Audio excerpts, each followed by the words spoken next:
La entrevista a la carta, en diálogo directo con los protagonistas de los hechos. Nos acompaña a esta hora Vladimiro Álvarez, exministro de Gobierno y analista político. Doctor, ¿cómo está? Muy buenas tardes, gracias por estar con nosotros. Gracias a ustedes. Doctor, ¿cree usted que se trata entonces de que existe realmente un bloqueo legislativo o el gobierno falló al enviar el proyecto de ley antes de socializarlo con la Asamblea, como ya le había pasado varias veces al anterior gobierno? Bueno, yo creo que es muy importante establecer con claridad que en el proyecto de ley enviado por el Ejecutivo, por el presidente Guillermo Lasso a la Asamblea Nacional, se tratan 3 puntos fundamentales para la economía del país y para el bienestar de los ecuatorianos, para mejorarlo en algún grado. Y la Asamblea, en vez de dedicarse a revisar temas de procedimiento, debería haberse dedicado a analizar a fondo los temas que se tratan y las soluciones que se están planteando a necesidades básicas insatisfechas del pueblo ecuatoriano en materia laboral, en materia económica, en materia tributaria y de estímulo al desarrollo y productividad en el futuro. Debería la Asamblea plantear alternativas de cómo, en base a este proyecto de ley, pueden alcanzarse los objetivos fundamentales que constan en la misma. Pero, doctor, ¿considera usted que el CAL sí cumplió con su tarea de revisar la estructura del proyecto de ley antes de iniciar el debate, o su resolución se debió al supuesto bloqueo legislativo del que tanto habla el presidente de la República? Bueno, yo creo que ha sido una actitud política de esta mayoría en la Asamblea Nacional antes que una actitud de entrega a la ciudadanía. Lo que quieren es mantener sus puntos de vista y su capacidad de ejercer poder desde la Asamblea Nacional, cuando su objetivo y su misión fundamental es contribuir a que con las otras funciones del Estado se puedan ir superando los problemas y encontrando soluciones prácticas, como lo ha planteado el presidente de la República en este proyecto de ley. Lo contrario es un bloqueo meramente politiquero que hacen estos asambleístas en este órgano del Estado ecuatoriano. ¿Y le parece, doctor, a usted que el gobierno está adoptando la postura correcta al insistir en la aprobación del proyecto de ley sin realizar cambios en el fondo y en la forma? Yo creo que la ministra de Gobierno, Alexandra Vela, ha demostrado su capacidad de coordinar con diversos grupos y sectores la apertura al diálogo. Y esto es lo importante.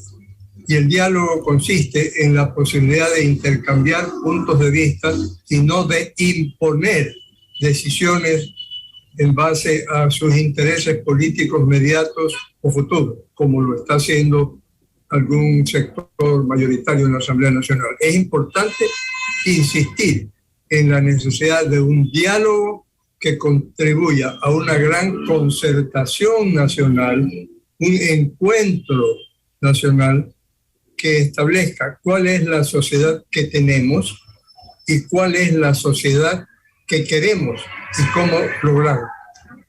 Ahora, pero después de la negativa de los sectores sindicales, indígena, sumado también al tema de la filtración de los Pandora Papers, ¿considera usted que el Ejecutivo está en la posición correcta como para incluso amenazar al Legislativo con una consulta popular? El Ejecutivo está actuando, desde mi punto de vista, está actuando acertadamente. Respecto a los Pandora Papers, el presidente de la República ha demostrado una apertura y transparencia que no se ha visto en los últimos 14 años de los gobiernos anteriores. Cuando él llama a los asambleístas, a la Comisión de Fiscalización, a otros organismos del Estado, a la Contraloría, a la Procuraduría y a otros entes que pudieran ejercer control, los llama a que le consulten, le pregunten todo lo que quieran y que él con absoluta transparencia responderá. Sin embargo, determinados grupos de la Asamblea se niegan a ese diálogo y a obtener la transparencia que el presidente ofrece con absoluta sinceridad y honestidad. Ahora, volviendo al tema del proyecto de ley creando oportunidades, algunos analistas con los que hemos conversado plantean que la opción que le podría quedar al Ejecutivo es pues mandar por partes el proyecto. ¿Cree usted que se correría, si es que se toma esta decisión, que también es una de las opciones, el mandar por partes el proyecto de ley, correría peligro el Ejecutivo con que se aprueben únicamente los incentivos que no representarían ningún costo político para los asambleístas, que sabemos que normalmente suelen actuar de esa manera, pensando en el costo político y no lo que realmente el país necesita, y que pues se queden de lado aquellos proyectos que son importantes también para la reactivación? Es importante la pregunta que usted hace.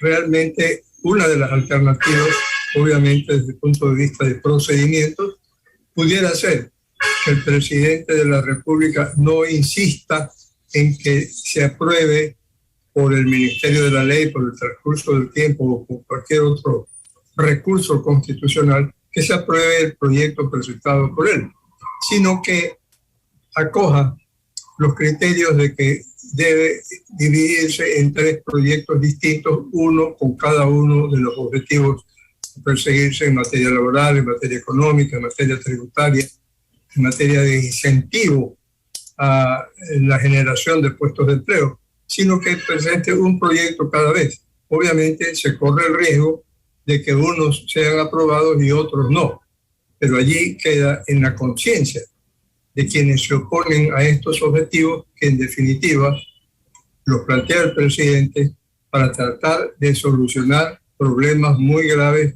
por los que atraviesa el pueblo ecuatoriano. En caso contrario, que quede en la conciencia de quienes se oponen a estos objetivos y que lo único que hacen es reclamar, plantear supuesta resistencia constitucional frente a estos planteamientos del presidente de la República, pero lo que hacen es, en definitiva, oponerse a que se cumplan los planteamientos gubernamentales para solucionar problemas básicos de la ciudadanía, que debe ser el objetivo de todos quienes participan en la vida pública y también en la vida privada del Estado.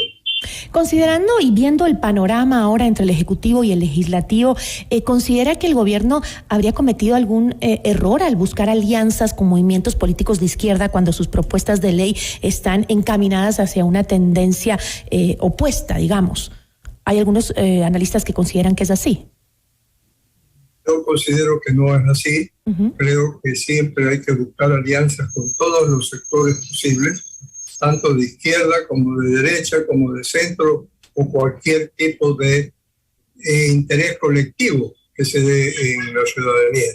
Y por medio de esas organizaciones, poder ir planteando con el diálogo cuáles pueden ser las medidas a tomarse. Pero yo insisto en que este gobierno y las distintas funciones del Estado tienen que hacer un esfuerzo inmenso, dejando de lado los intereses políticos que pudieran tener individual o colectivamente por grupos. Dejando de lado todo eso, hay que insistir en la necesidad de un diálogo intenso, que como lo han hecho los países en mayor capacidad de desarrollo del mundo, realmente podemos verlo en el norte de Europa, en los Estados Unidos, en algunos países orientales, de buscar el diálogo, el entendimiento para una concertación nacional que permita solucionar los problemas básicos, las necesidades básicas insatisfechas del país a mediano y largo plazo, no solamente en este gobierno, en el próximo y en los siguientes, manteniendo los objetivos fundamentales de solución a la crisis nacional. Creo que de eso se basa la democracia, ¿no? Que el diálogo siempre esté abierto. El problema es que a algunos parecen que eso no les es suficiente, el dialogar, y no les gusta ese camino, pareciera, ¿no? Con esto, doctor, me despido porque se nos acabó el tiempo, pero le agradezco como siempre muchísimo por acompañarnos. A ustedes por esta entrevista y por los mensajes que hacen llegar a la ciudadanía. Gracias. Agradecemos muchísimo a Vladimiro Álvarez, él es exministro de Gobierno y también analista político. Esto es Notimundo a la Carta, siempre bien informados.